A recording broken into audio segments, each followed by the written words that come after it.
For me, musical theatre happens when music is an integral part of telling the story.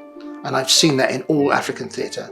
You're learning how to express yourself in ways that words can never ever say.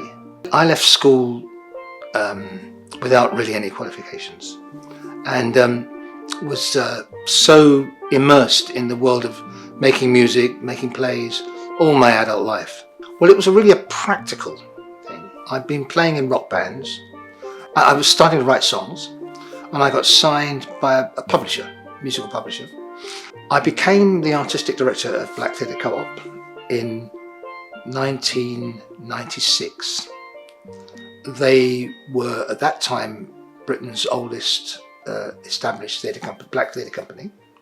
They'd been formed in 1979 as a cooperative. So after about 3 years,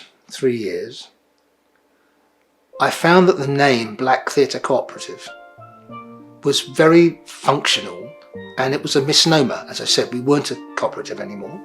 There was a whole bunch of people saying, well, what are you going to do, Felix? So I just put together a community choir, and we started from there.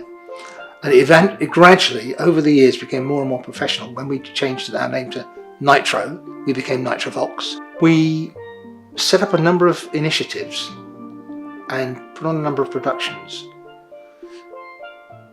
that were really out of the box.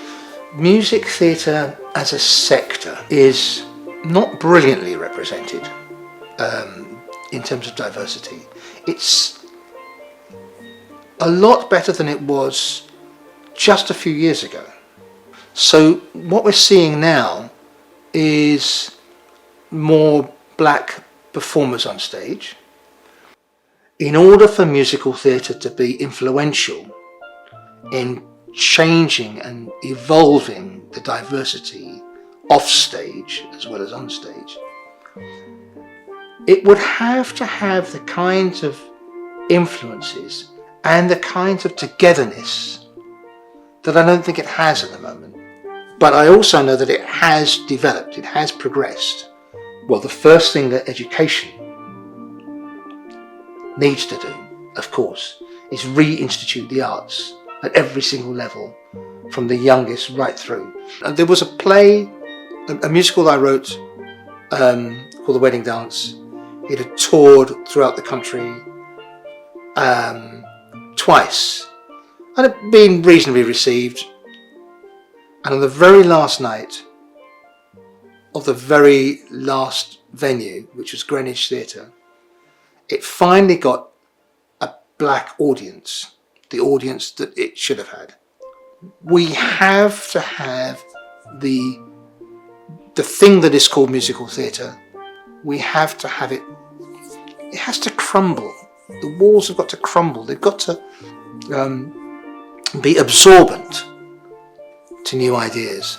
What encourages me, what really does encourage me, is that young people are reacting to the restrictions that they've been presented with in some fascinating ways. I survived because I'm the last man standing.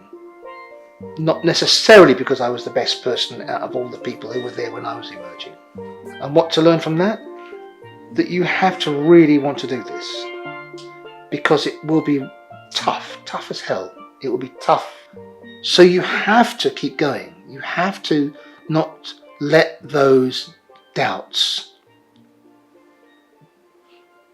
waylay you, or indeed, more importantly, let those doubts make you make creative decisions that are not the truthful ones, because it's your truthful voice that makes you unique.